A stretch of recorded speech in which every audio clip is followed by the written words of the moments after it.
آج دنیا جس ایران کا غلغلہ دیکھ رہی ہے، اس کا بڑھتا ہوا روب و دبدبا دیکھ رہی ہے، اس لیے کہ دنیا نے دیکھا ہے کہ وقت کے سپر پاور نے سامنے ایسے ایگریمنٹ کرنے پر رضامندی کا اظہار کیا جو شرمناک کہی جا سکتی ہے۔ ان کی شکست ہی تو ہے کہ لاکھوں ڈالر ان کو دینا ہے، بھگتان دینا ہے، لڑے بھی تم ہی آ کر کے اور پیسے بھی تم ہی دے کر جا رہے ہو، اور آگے ٹیکس بھی دو گے، فریز کی ہوئی سمپتیاں بھی وہ بھی ریلیز کرو گے، سب کچھ مان کر کے چلیے، یہ سب چیزیں تو ہیں آپ کے علم میں۔ ایران نے اپنا ایک دبدبا قائم کیا اور دنیا بھر میں اس کا غلغلہ ہے آج، اور آپ کو پتا ہے یہ دبدبا ایران کا آج کا نہیں۔ ایران ایک سویلائزیشن جس کو کہتے ہیں، ایک ایسا ملک ہے جو آج کل میں بنا ہوا، یا اس کی تاریخ ایسی نہیں ہے کہ 50 سال پہلے 100 سال پہلے کسی نے اس کو کالونی کے طور پر ایک حکومت نے بنا دیا۔ 6000 سال پہلے پرانی تاریخ ہے ایران کی۔ مجوسیوں کا دور رہا، اور اس کے بعد بڑے بڑے بادشاہ وہاں پر حکومت کیے ان کے اپنے، اور کسرا جس کو کہتے ہیں، کسرا وہ ایران کے بادشاہ کو کہا جاتا تھا۔ اور ایران اتنا نہیں تھا جو آج نقشے میں ہے، اس میں اور بھی کنٹریز آتی تھی، اور بھی ملک اس کے اندر آتے تھے۔ تو ایران کی اس دبدبے اور غلغلے کے بارے میں آج جو محسوس کر رہے ہیں آپ، وہ اپنے دور میں بھی سپر پاور تھا، اس وقت بھی ایک بہت بڑا پاور تھا، اور اس سپر پاور کو اگر کسی نے گھٹنے ٹیکنے پر مجبور کیا تھا تو وہ عمر ابن خطاب تھے۔ اور حضرت عمر فاروق رضی اللہ تعالیٰ عنہ کے زمانے میں اسلام ایران میں آیا۔ یہ عجیب بات ہے کہ ایرانی اسی نام سے چڑھتے ہیں، حضرت عمر کے نام سے چڑھتے ہیں۔ ان کو پتہ نہیں ہے کہ ان کے پاس جو آج اسلام ہے وہ دین ہے حضرت فاروق اعظم کا۔ حضرت فاروق اعظم رضی اللہ تعالیٰ عنہ، ان کے دور میں ایران فتح ہوا اور اسلامی حکومت قائم ہوئی، اور یہ خالد بن ولید رضی اللہ تعالیٰ عنہ کے لشکر نے فتح کیا تھا یہ سارے علاقے۔ لیکن ایک بات یہ بھی ہے کہ جو علاقے دور فاروقی میں خالد بن ولید نے فتح کیے تھے، وہ تاریخ ایسی ہے 1400 سال میں آج تک وہ علاقے کبھی دوسروں کے پاس گئے ہی نہیں، کبھی کوئی اور ان پر حاکم نہیں بنا، اور انشاءاللہ قیامت تک نہیں بنے۔ سیدنا خالد بن ولید رضی اللہ تعالیٰ عنہ کی ایک خصوصیت ہے، سیف اللہ المسلول ہے۔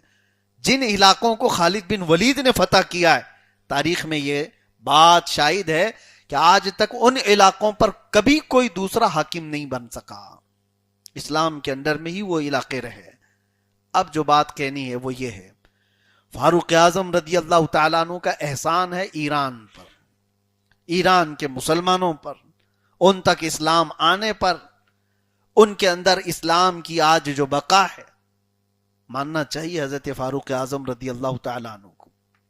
بہرحال پھر آخری دور وہ تھا کہ ایک بہت بڑی چیز بتائی جاتی ہے کہ حضرت خالد بن ولید رضی اللہ تعالیٰ عنہ کو اچانک حضرت عمر فاروق نے معزول کر دیا تھا، کہا کہ سپہ سالار اب جنگ میں آپ نہیں ہوں گے۔ ایک جنگ تو ایسی تھی جس میں حالات اتنے سخت تھے کہ وہ شکست سے دوچار ہو سکتی تھی۔ وہاں خالد بن ولید کی ضرورت بہت زیادہ تھی، صحابہ سب سوچ رہے تھے خالد بن ولید ہوتے تو ہو جاتا، لیکن حضرت خالد بن ولید اس جنگ میں سپاہی کے طور پر شریک بھی ہوئے، اور جو سپہ سالار تھے پیچھے سے ان کی مدد بھی کیا، ان کو حربے بھی بتائے، ان کو منصوبے بھی دیے، لیکن وہ جنگ فتح ہوئی جس طرح بھی۔ لیکن وہ جو سپہ سالار بنے تھے وہ مانتے تھے کہ اس میں خالد بن ولید کا ہاتھ ہے میرے اس فتح میں، لیکن حضرت عمر فاروق نے حضرت خالد بن ولید کو معزول کر دیا تھا۔ اس بات کو کچھ لوگ اس طرح پھیلاتے ہیں کہ حضرت خالد بن ولید کا شہرہ زیادہ ہو رہا تھا، ہر جنگ فتح کرتے تھے، اس لیے عمر ابن خطاب کو یہ ڈر لگنے لگا کہ اگلا خلیفہ خالد بن ولید نہ ہو جائے، ان کی خلافت ختم نہ ہو جائے، اس لیے وہ ڈر کے مارے ان کو پہلے ہی معزول کر دیے۔ میرے عزیزو، جن کی جیسی سوچ، یہ آدمی جو کھاتا ہے وہی الٹی کرتا ہے۔ ان کو یہی ڈر رہتا ہے نا آج کہ ہمارے بنائے ہوئے ہیں پارٹی توڑ کے چلے نہ جائیں، پارٹی میں ابھی اس کا تھوڑا سا زیادہ چل رہا ہے تو اس کو جلدی سے نیچے کرو. وہ آج ہماری حکومتیں کر رہی ہیں، کسی کو بڑھنے نہیں دیا جائے. ارے ان پڑھ گوار کو سی ایم بنا کر کے بیٹھا ہو.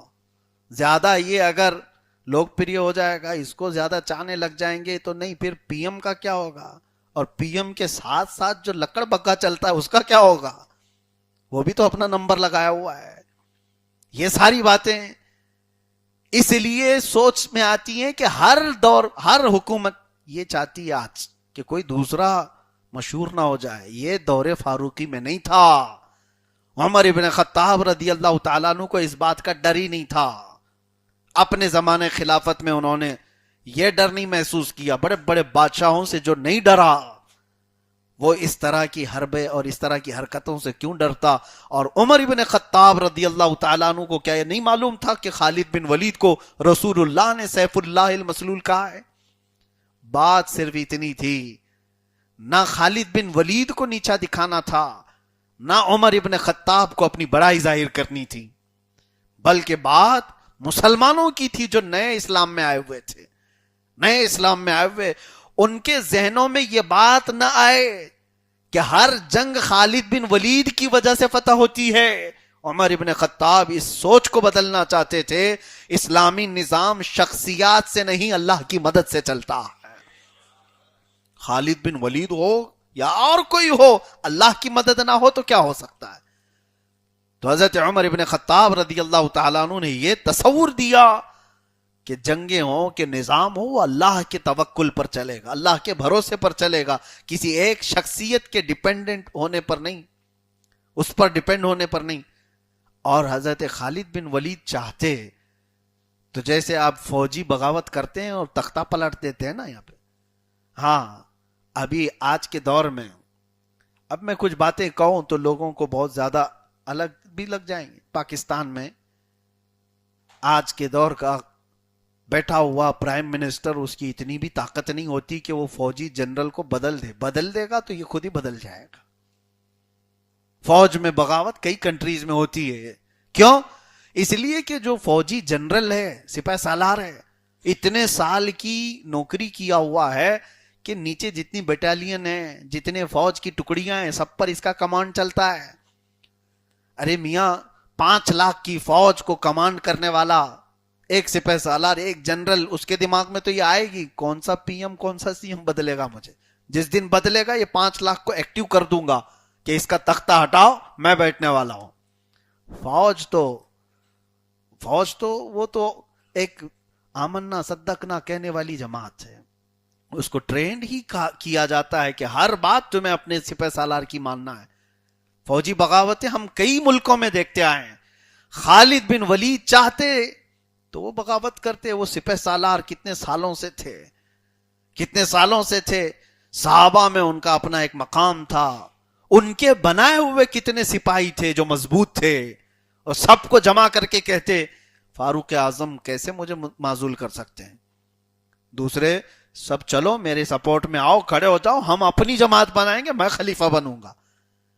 تاریخ الزام تو لگاتی ہے لیکن ایک جگہ تو دکھائے کہ حضرت خالد بن ولید نے کہیں بغاوت کی بات کی ہو، بلکہ فوراً خلیفہ کا خط آیا، سر جھکا لیا اور ایک عام سپاہی کی حیثیت سے جنگ میں شریک ہو گئے اور لوگوں کو بتایا یہ ہمارا نظام اسلام ہے، یہاں شخصیات سے نہیں چلتا، اللہ کی مدد سے چلتا ہے. سسٹم یہی ہے.